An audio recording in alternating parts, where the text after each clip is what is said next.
الحمد للہ رب العالمین والصلاة والسلام علی نبینا محمد صلی اللہ علیہ وسلم وعلی آلہ واصحابہ اجمعین ومن تبعهم بإحسان إلى يوم الدین وأشهد أن لا إله إلا الله وحده لا شريك له وأشهد أن محمدا عبده ورسوله۔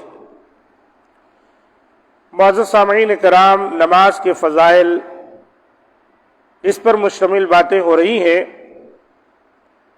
آج کے درس میں حضرت انس بن مالک رضی اللہ تعالیٰ عنہ کی اس حدیث سے ابتدا کی جا رہی ہے جس میں وہ بیان کرتے ہیں کہ میں نبی کریم صلی اللہ علیہ وسلم کے پاس بیٹھا تھا کہ ایک آدمی آیا اور کہنے لگا، اللہ کے رسول، میں نے ایک ایسے گناہ کا ارتکاب کر لیا ہے جس پر حد واجب ہوتی ہے، لہذا آپ مجھ پر وہ حد نافذ کریں۔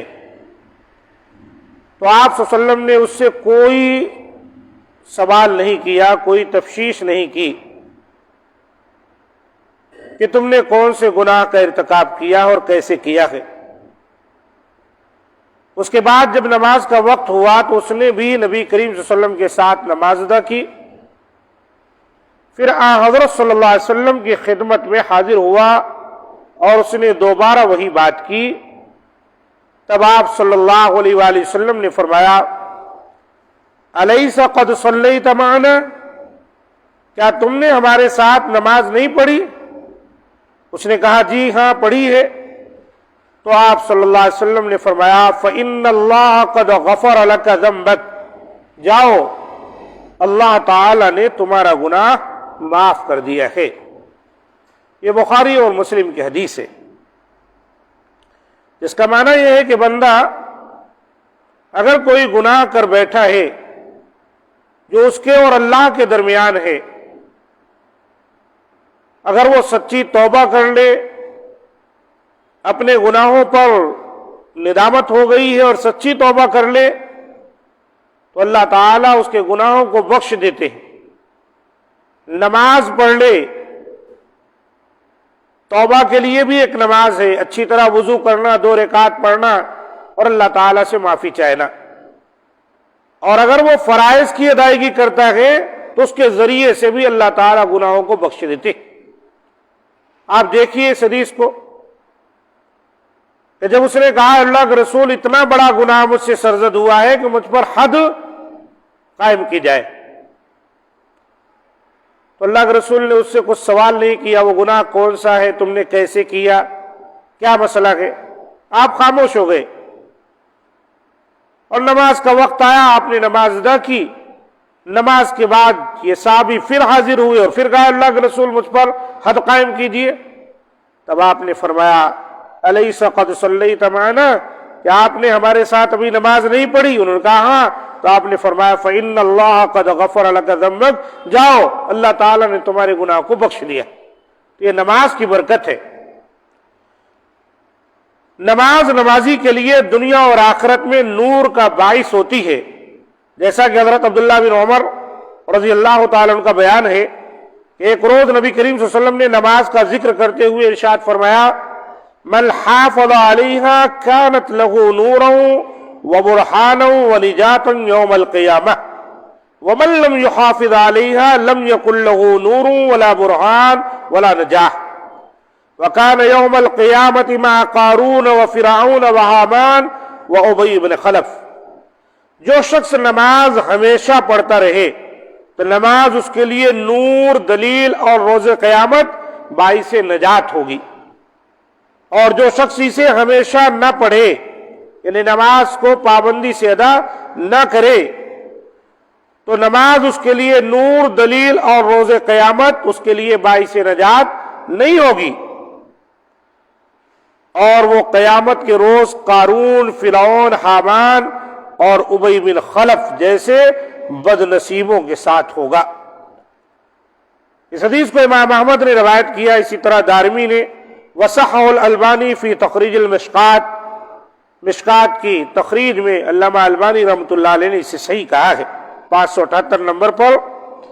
تو لہذا نماز کی برکت آپ دیکھیے، جو نماز پڑھتا ہے نماز اس کے لیے نور ہے، دلیل ہے، اور قیامت والے دن نجات کا باعث بن جائے گی۔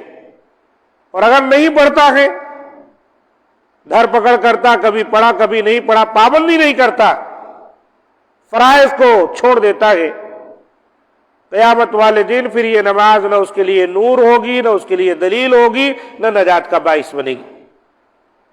اور ایسے لوگوں کا حشر کن کے ساتھ ہوگا؟ ما قارون و فرعون و حامان و ابی بن خلف، یہ بڑے ہی بدنصیب لوگ ہیں، قارون، فرعون، حامان، ابی بن خلف، ان کے ساتھ جن کا حشر ہوگا، جو لوگ ان کے ساتھ اٹھائے جائیں گے، بھلا وہ کیا کامیابی حاصل کر سکتے؟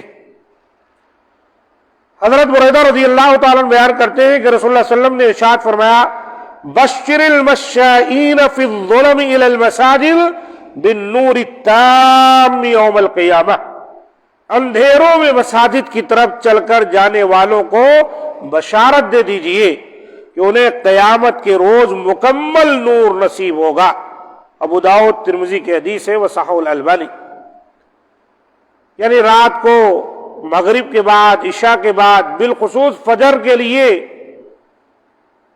مغرب عشاء ان نمازوں کے بعد عشاء کے لیے آتے وقت آدمی، فجر کے لیے آتے وقت، یہ تمام اوقات ایسے ہیں کہ اندھیرا رہتا ہے۔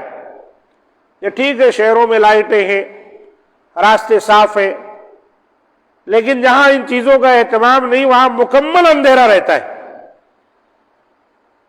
جو لوگ اندھیرے میں چل کر نماز ادا کرنے کے لیے آتے ہیں مسجدوں میں، اللہ کے رسول صلی اللہ علیہ وسلم نے فرمایا ایسے لوگوں کو تم قیامت والے دن مکمل نور کی بشارت دے دو۔ دنیا میں اندھیرے میں آ رہے ہیں، کہیں ٹھوکر لگ سکتی ہے، کہیں کیچڑ پانی میں پاؤں جا سکتا ہے، کوئی موذی چیز ان کو ڈس سکتی ہے، اور بھی طرح طرح کے خدشات لگے رہتے ہیں۔ لیکن جو لوگ ان اندھیروں میں چل کر اللہ کے گھر کو آباد کرنے کے لیے، نماز ادا کرنے کے لیے آتے ہیں، قیامت والے دن ان کے لیے مکمل نور ہوگا، مکمل نور ہوگا جو اللہ تعالیٰ عطا فرمائے گا۔ اس لیے ہم کو اور آپ کو چاہیے کہ ہم نماز کی پابندی کریں کہ یہ نماز ہمارے لیے بہت سی خیر و بلائی کا باعث ہے۔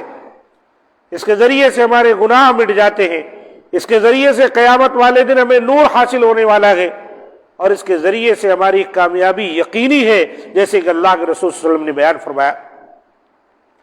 اللہ تعالیٰ سے دعا ہے کہ مولا کریم نماز کے سلسلے میں جو کوتاہیاں ہم میں پائی جاتی ہیں ان کو دور فرما دے، اور ہمیں پکا نمازی بنائے، اور خود بھی ہم نمازی بنے، اپنے بچوں کو بھی نماز کی تعلیم دے، اپنے گھر والوں کو بھی نماز کی تعلیم دے، اور نماز کی پابندی جیسے اللہ رسول کا حکم ہے اس کے مطابق کرتے رہے۔